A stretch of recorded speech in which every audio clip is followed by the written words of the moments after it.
This is going to be a review session for exam 1 for Chem 202.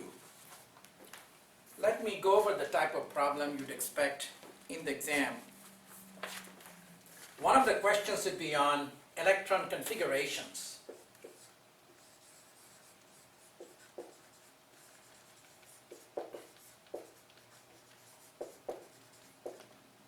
You can come up with electron configurations by looking at periodic table. Make sure you have a periodic table while you take a test. So if you are looking at a periodic table and coming from left to the right, say for example, you're looking at carbon. Carbon is line 2, so 2s2, 2p2. That's going to be electron configuration for carbon, outermost electron configuration. But overall is going to be 1s2, 2s2, 2p2. That's for carbon. Nitrogen, again 1s2, that will be done with line 1, 2s2, 2p3. That's nitrogen.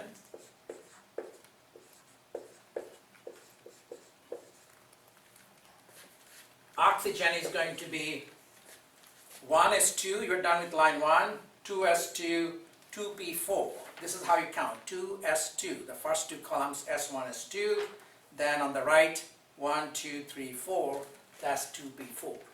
So 1s2, 2s2, 2p4. Fluorine is going to be 1s2, 2s2, 2p5. So I'll be asking you one of these simple electron configurations because these are important in organic chemistry. So make sure you know those electron configurations. The second kind of question would be on hybridization.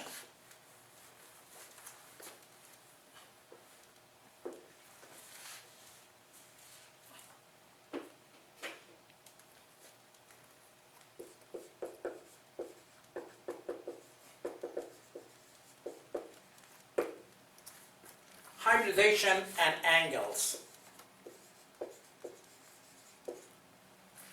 We covered it in both Chem 110 as well as Chem 202. Let me give you a molecule.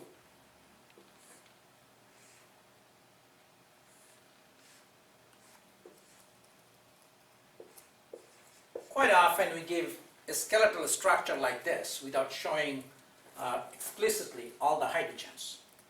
If it is given like this, make sure you understand that each corner, if nothing else is written, that means each corner has a carbon. So I can write down carbon here, carbon here, carbon here.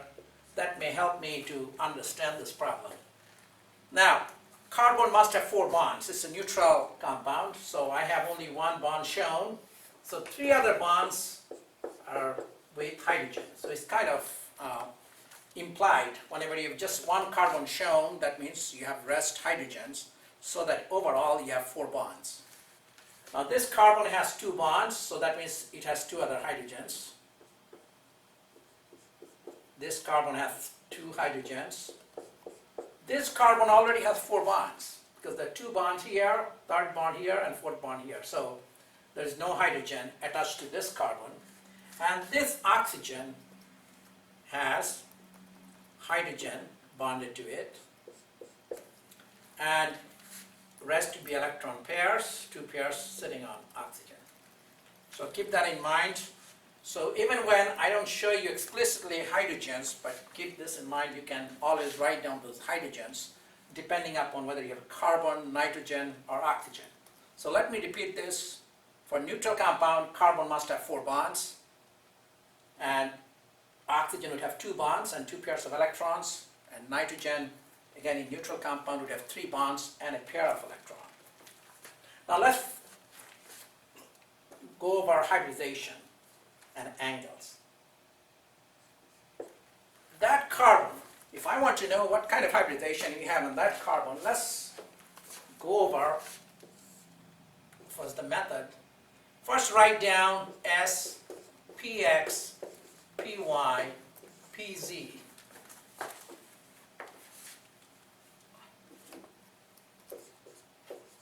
And then you have d orbitals. dz squared dx squared minus y squared dxy dyz dzx.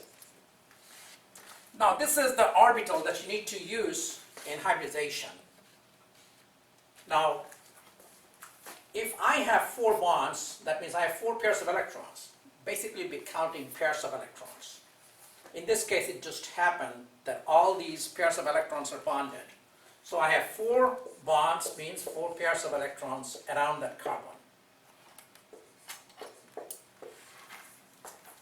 Keep this in mind. For 2 pairs, you're going to combine S and P, because by combining 2 orbitals, you get 2 identical hybrid orbitals. If there are 3 pairs of electrons, I need to combine first 3 orbitals, S, Px, Py, and that would give me 3 identical hybrid orbitals. Similarly, for 4 pairs of electrons, I need to combine 4 orbitals, S, Px, Py, Pz, and it's written down as sp3. So that sp3 hybridization goes with 109.5 degree. So keep that in mind. And I have a model here to show you hybridization.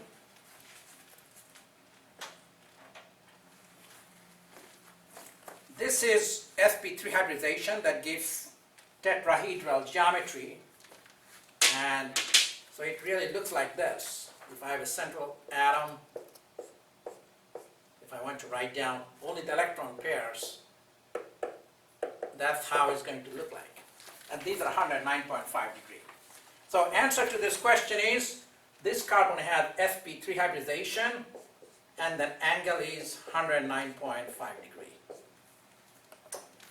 Now the next carbon, again the same case, there are 4 pairs of electrons, they're all bonded pairs, 1, 2, 3, 4, it doesn't matter, but that would be sp3, so let's write down here, sp3, sp3, similarly this one is going to be sp3. What about this carbon? Let's look at it more closely. Whenever you have a double bond or triple bond, count that as a single bond or 1 pair of electrons. So double or triple bond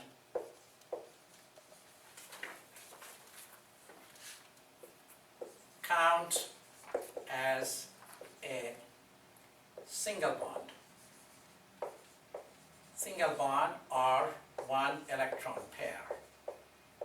So whenever you have a double bond or triple bond, count as a single bond or 1 electron pair.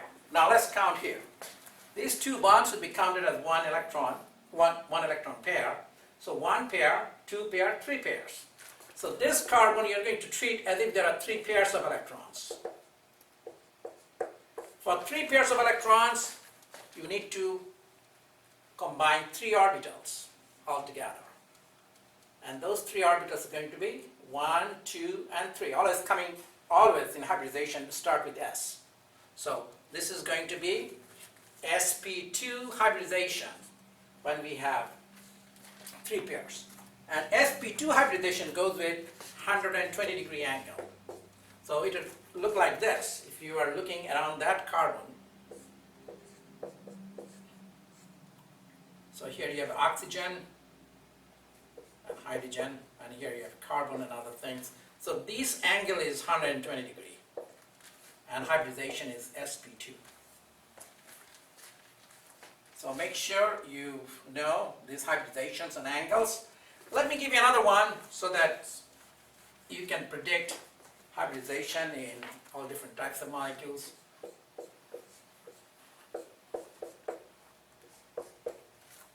In this case, I have a triple bond between 2 carbon atoms. So this, if I'm looking at the hybridization of this carbon, this triple bond would be considered as 1 bond or 1 electron pair, and the other electron pair is on this side.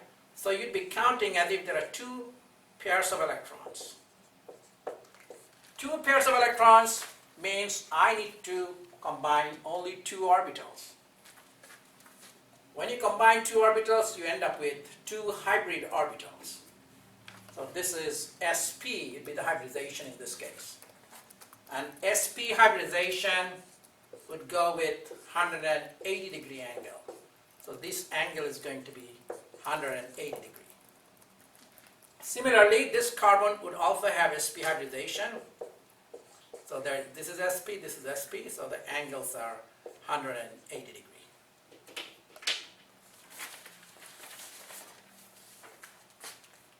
The next type of problem, I think this was problem type 2.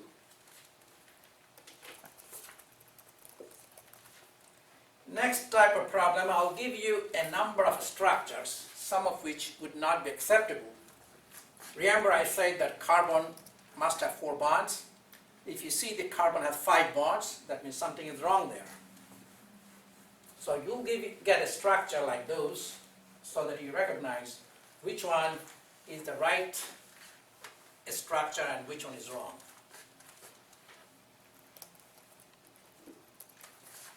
Let me write down 2 structures, C, H, H, H,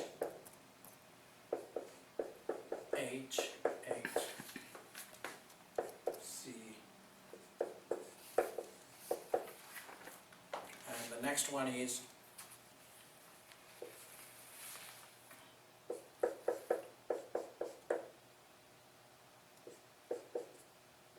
H, C, H2, C, H, C, H3. Now, question is, anything wrong with structure 1 or 2? Look at it carefully. 4 bonds around carbon, 4 around carbon, 4 around carbon, 2 around oxygen. So there's nothing wrong. So this is right. What about here? 1, 2, 3, 4, 5. 5 bonds around carbon, this carbon. So that's not acceptable. So this is the right structure where carbon, each carbon has 4 bonds.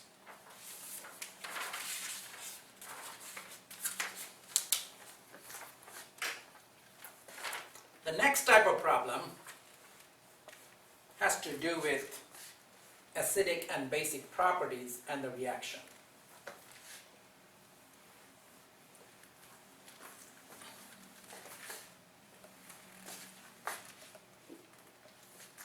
Let's make it 3.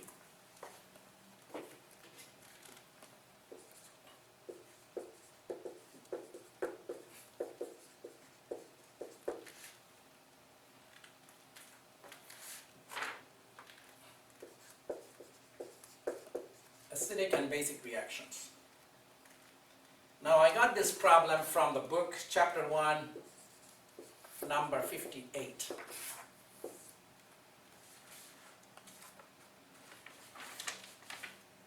CH3OH plus HCO3 minus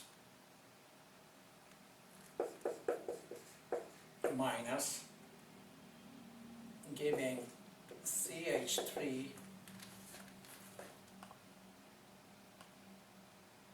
O minus plus H2CO3.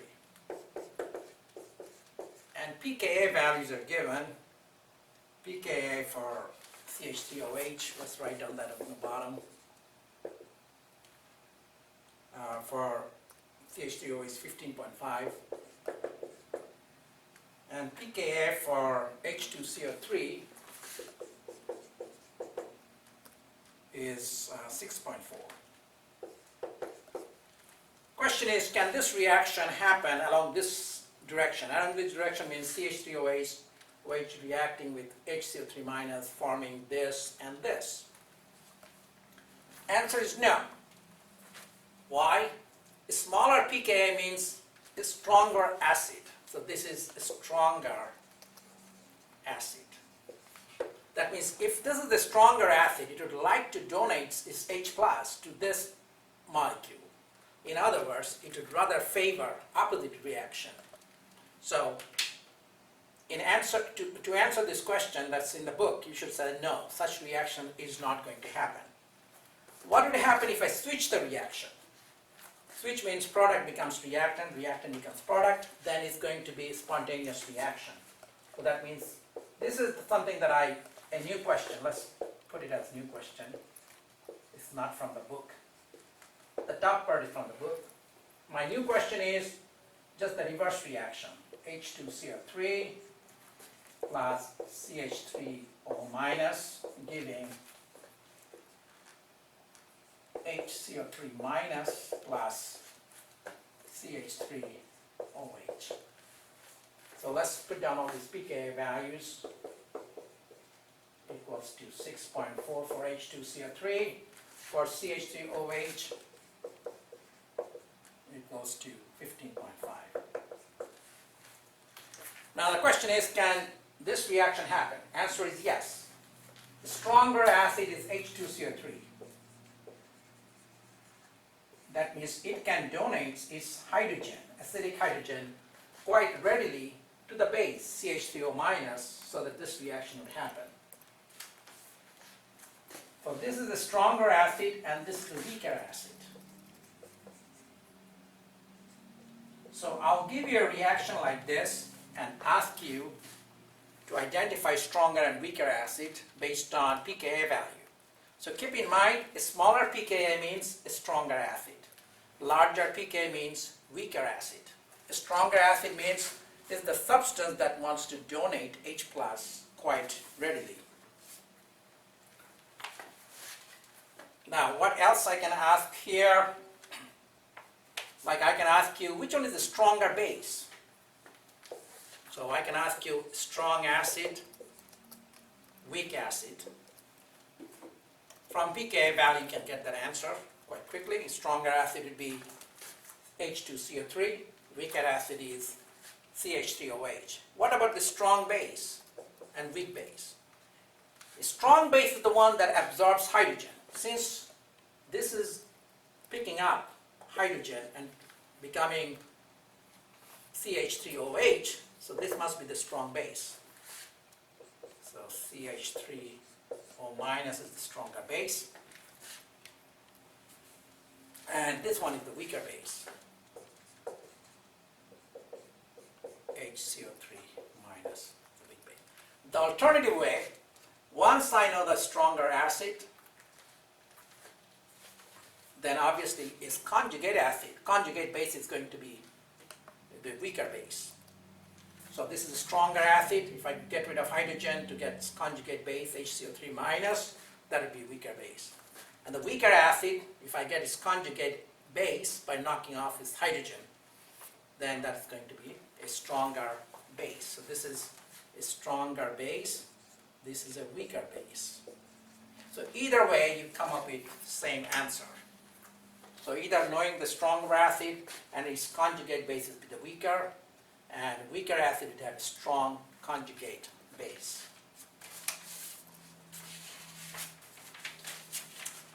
So if this is the reaction given that you're seeing on the board now, if that is given, and I ask you, does this reaction favor reactants or products? Answer is products, because this is a stronger acid. It donates H to this, becoming this. So obviously it's favoring product formation, because this being a stronger acid and would like to donate H plus.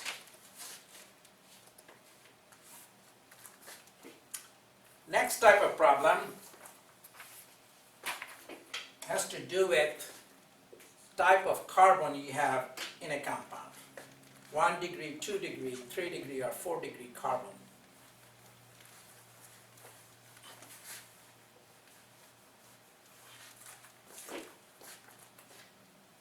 One degree.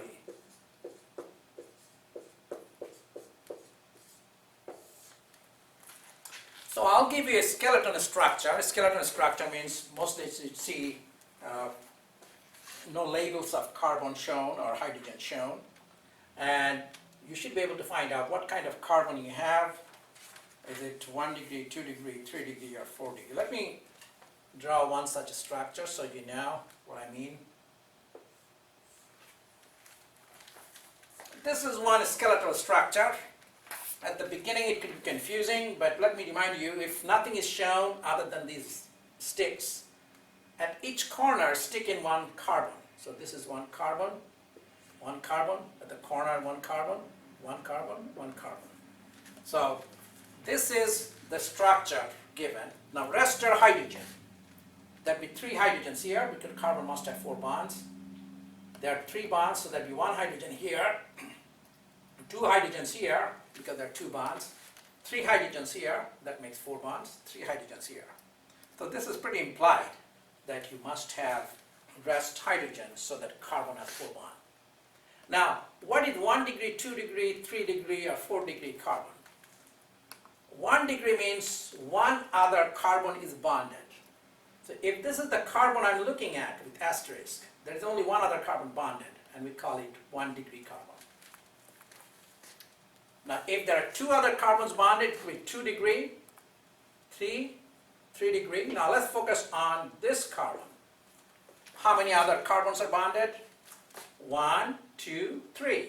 So this is 3 degree. It has to be directly bonded. Now this carbon next to it would be 2 degree, and this carbon is going to be 1 degree. So these are straightforward problems, but make sure you know how to find out what kind of carbon you have. And this exam is going to cover chapter 1 and 2.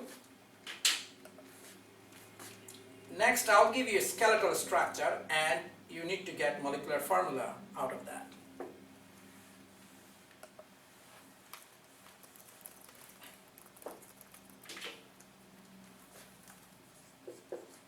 The skeletal structure to molecular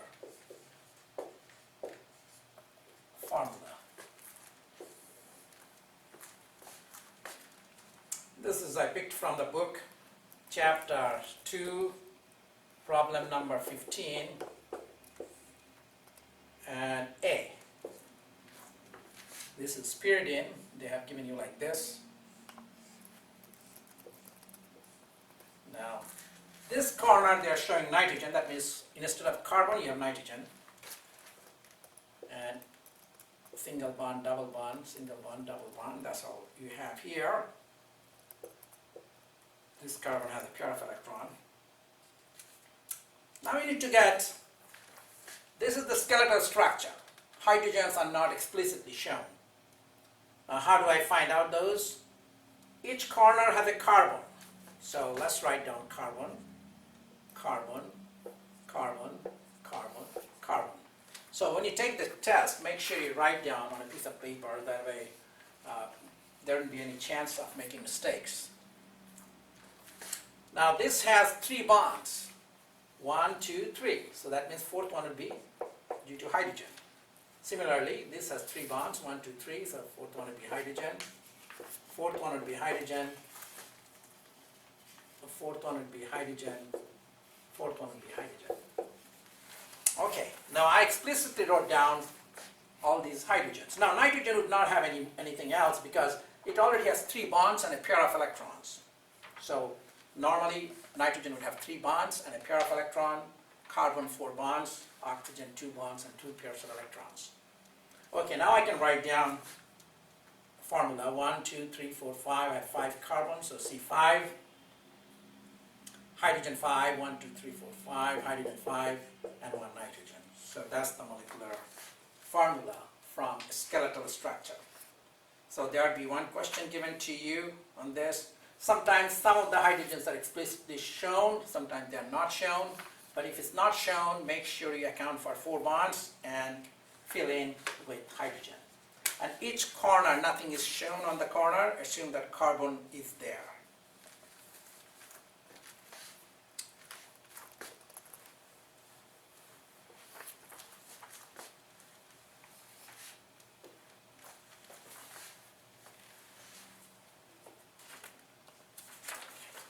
Number of hydrogen from a skeletal structure. There will be quite a few questions on these basics. Number of hydrogen in skeletal structure. I have already shown you those So make sure you know them. Say for example, just giving you one more example. Something like this. Nothing is shown, that means each corner has a carbon. So this carbon has 2 bonds, so that means I have 2 hydrogen. So that means if I'm asking about this carbon, there will be 2 other hydrogens that you must add. 2 hydrogens, 2 hydrogen, 2, 2, 2. So that's how it goes. So make sure you know them, how to find out these hydrogens. Because this is going to be based on basics, and these are the basics of organic chemistry. Let me write down one more.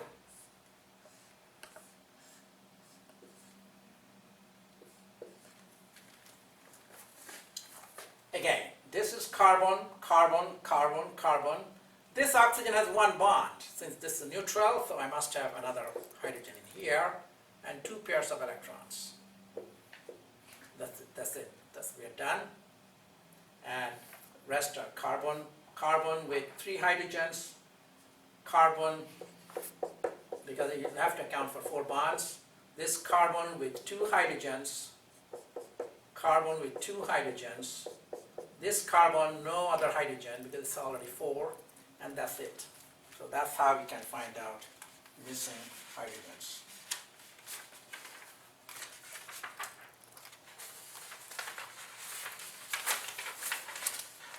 Then we'll ask you a question about whether 2 molecules are identical, they are constitutional isomer or stereoisomers.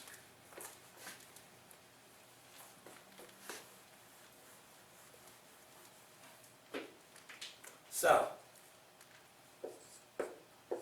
you need to know whether they're identical, constitutional, or stereoisomer. So I'll give you molecules and you need to identify what type they belong to. For example, if I write down a structure like this, how many carbons we have here? 1, 2, 3, 4, 5. Let's write down. 1, 2, so that's 5 carbons. Let's call it structure 1. I can also write it down like this, another structure 1. 1, 2, 3, 4, 5. Is there any difference between 1 and 2? Answer is no. This has 5 carbon bonded back to back. This also has 5 carbon bonded back to back. So it's the same thing. I just changed moved this whole molecule by 90 degrees. And that's how I got from 1 to 2. So these are identical. Often you can find out identical molecule by trying to name the compound. It has 5 carbon, it's pentane. So that's how you can find also whether they're identical or not. What about this one? Structure 3. I also have 5 carbon. Is it going to be identical to 1 or 2? Answer is no. This is distinctly different. Look at the connectivity. 1, 2, 3, 4. 4 carbons are bonded back to back, but the 5th one is bonded to the 2nd carbon. So that's why it's not identical. Its building structure is different, or backbone is different, and this is constitutional isomer.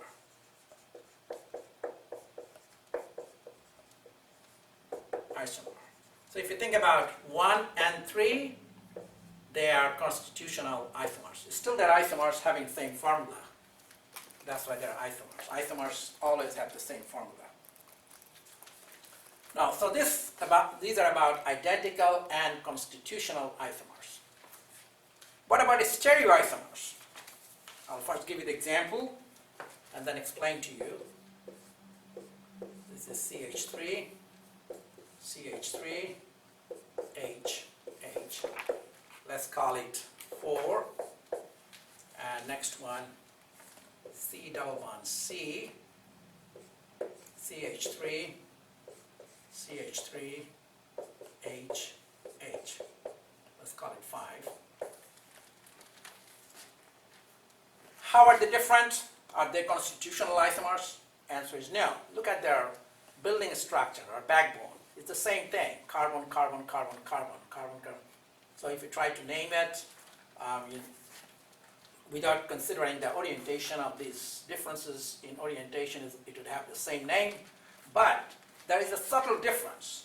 These two groups in structure 4, they are oriented on the same side. Here they are on opposite sides. So that makes it stereoisomers. So stereoisomers have different spatial arrangement of groups. Here methyl group. 2 on the same side is called cis, on opposite side is called trans. So in naming this compound, you write down cis before writing down name of the molecule. So cis and trans have same connectivity, so they're not going to be constitutional isomers. Constitutional isomers have different connectivity. So only difference between stereoisomers is some groups are oriented differently in that molecule.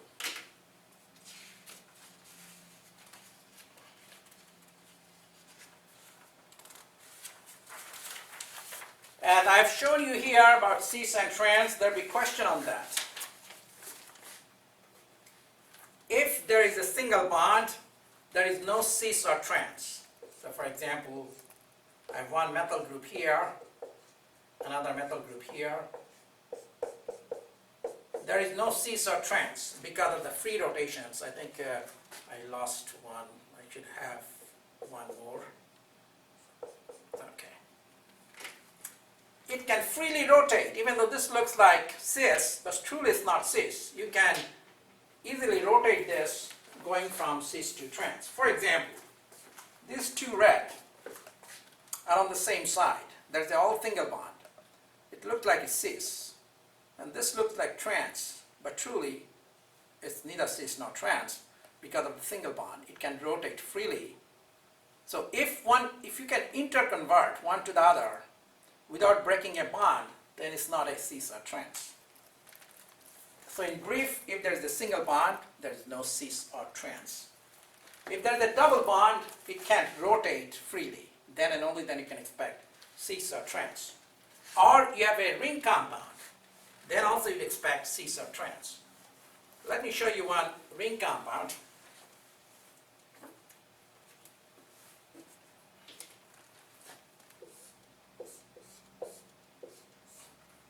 This is a ring compound with all carbon. And say I have a methyl group, one along this side, and the other one, you can pick any two places on this side. Both of them are on the same side. Rest are hydrogens. So in this case, there will be hydrogen here. In this case, hydrogen will be here. And this carbon should have 2 hydrogens, other carbons. These 2 methyl groups are on the same side. So when we look at groups, we're talking about other than hydrogen. It could be 2 Cl, 2 Br, or 1 Cl and 1 Br. They're on the same side, so it's a cis. If it's on the opposite side, it would be trans. So make sure you understand which ones are cis and which ones are trans. In actual chair conformation of 6 carbon compound, which is cyclohexane, so this is cyclohexane.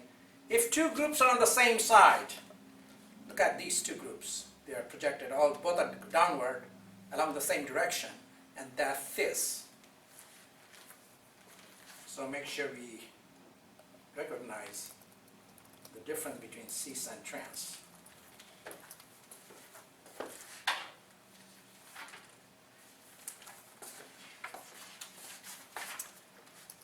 There will be a question on naming of compounds, but when you name this compound, let me name this compound so that you know how to deal with this. 1, 2, 3, 4, 5, 6.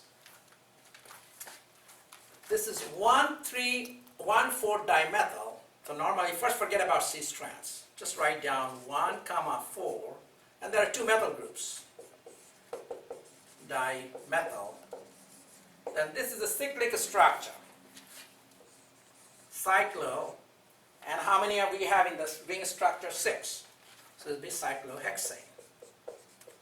Then you think about, is a stereoisomer possible? Yes, because if this CH3 were up, then it would be on the opposite side.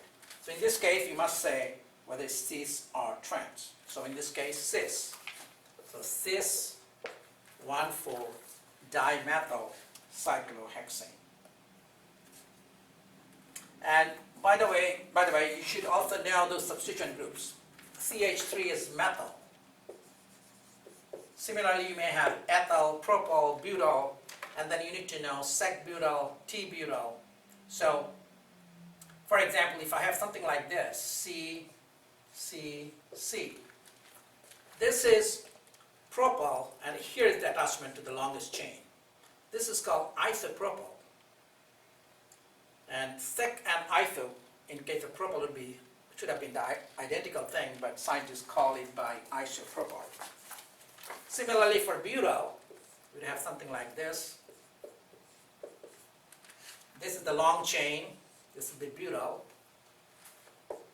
Now, there are several different types of butyl, so I want to remind you this. If this is the longest chain, and my butyl can be like this, the branching next to the last is called isobutyl. Isobutyl. These are the substituent groups, because when you name this compound, it may not be methyl every time. This is isobutyl. Next to the last, there's a branching. So we call it isobutyl, substituent group. We're talking about substituent group like here, methyl. Now, you can also have what we call sec-butyl.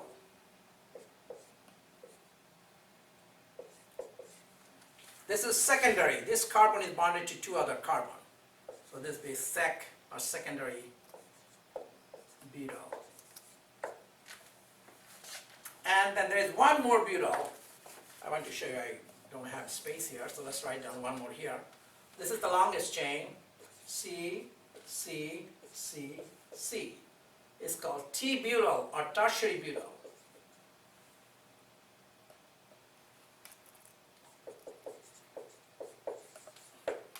Or T-butyl.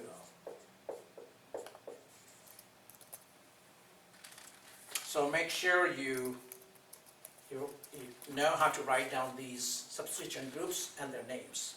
I think more commonly we write down tert-butyl rather than T-butyl. In some books you'd see T-butyl.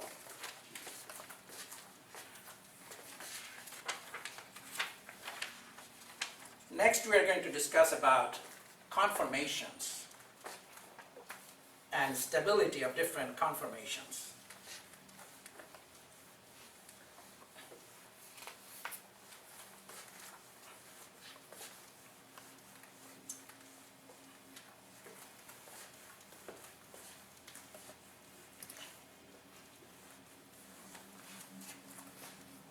So this is the 6th type.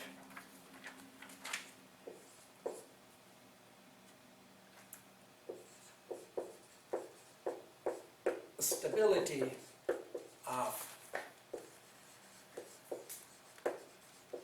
conformations.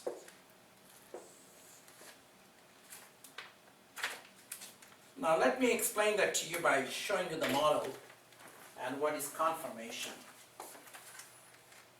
This is Newman projection. Okay, here these are two carbon, and you have hydrogen and other groups here. Now by simple rotation, you go from one conformation to the other conformation. If I want to write down that, so let me show you how this is shown.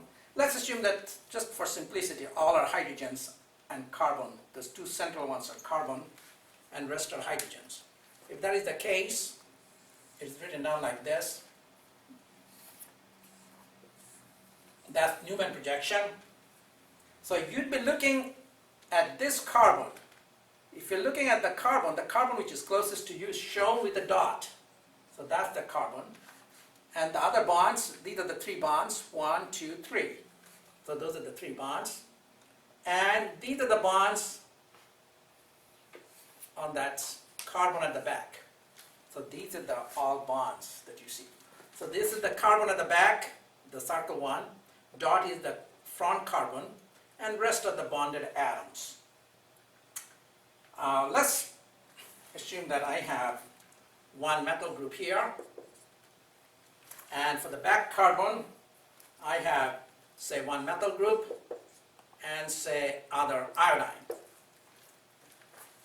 and rest are hydrogens. And I want to know which one is stable, most stable, and which one is least stable. Obviously, if you have something like this, let me write down this.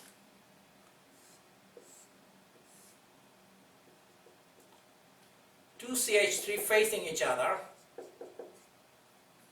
in this case, hydrogen of this facing the other hydrogen, and iodine. Iodine is obviously coming from the back carbon, so that's iodine, and the front one has hydrogen. This is not a very stable conformation. Let me show you here. Let's assume that this is CH2 and CH3. They're facing each other, they repel each other. So these big groups would like to be away from each other. So this is not good. This is called eclipsed conformation.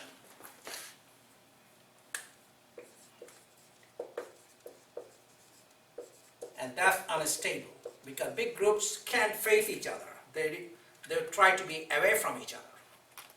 This is better, staggered.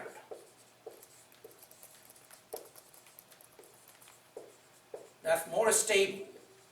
So this is number one is more stable than number two because it's staggered away from each other. Now there are several different staggered conformations are possible. Now you try to get conformation which keep these big groups away from each other. Now let's have another arrangement where you have, like here, two groups are close to each other. Now I can rotate this or make another compound where you have something like this.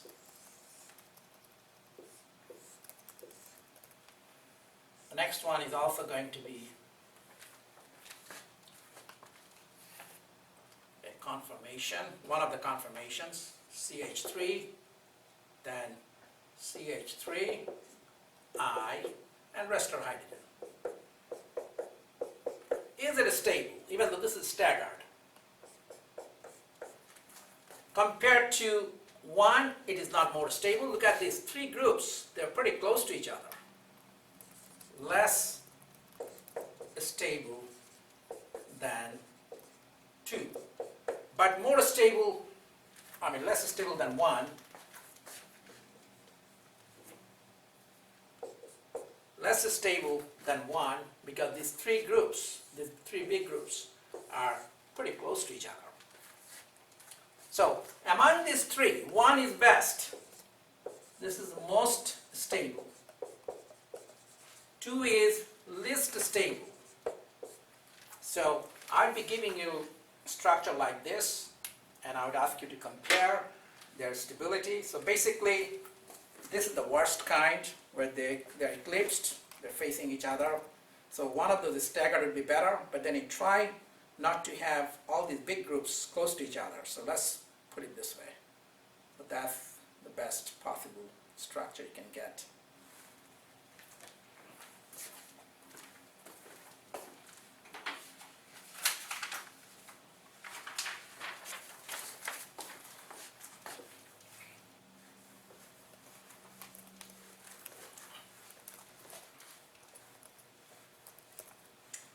Next, I would ask you to identify non-bonding electron pairs.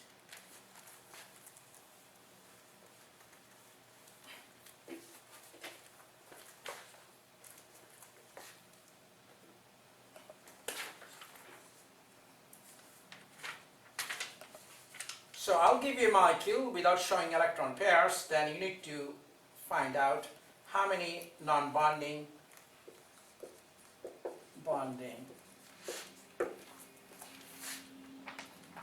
electron pairs.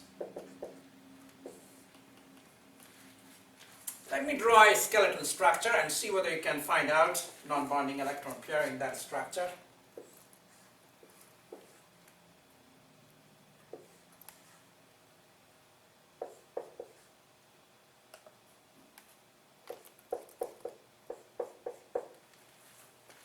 Okay, so this structure is given.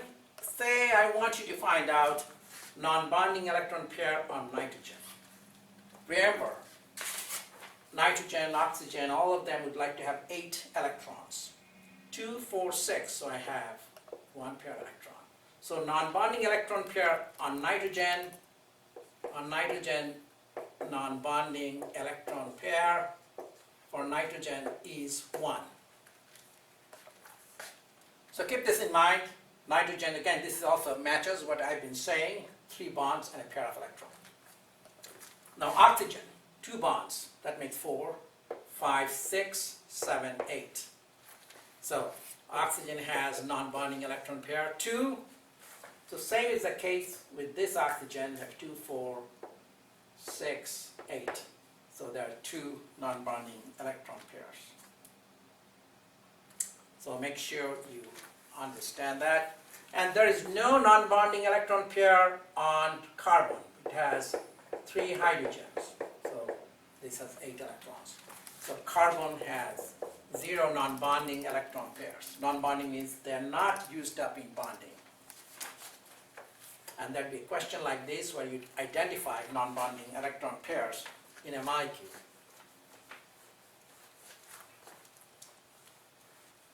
The 8th type of problem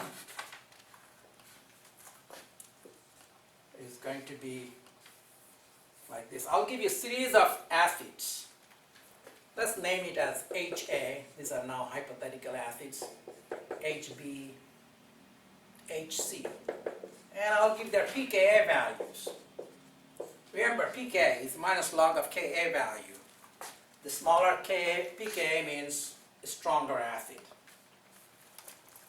Say pKa value is 5.0, 14.0, 17.0. If I ask you among these, let's call it 1, 2, and 3. 1, 2, 3. Which one is the strongest acid? The straightforward answer, go by the smallest value of pKa. So HA is the strongest acid. Which one is the weakest acid? The largest pKa value. Keep in mind, these are just hypothetical acids. These are the acidic hydrogens that get separated in any reaction. Now, if I ask you, which one would have the strongest conjugate base? Conjugate. You get conjugate base by knocking off hydrogen. So in this case, A minus is the conjugate base for HA. This is going to be conjugate base. The strongest acid would have weakest conjugate base. And this would be the next in strength. This would be the weakest. And so C minus would be the strongest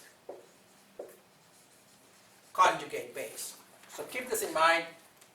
Strongest acid would have weakest base, conjugate base, that you get by getting rid of hydrogen, acidic hydrogen. And weakest acid would have strongest conjugate base. And so this is the conclusion of my review session for exam 1, Chem 202.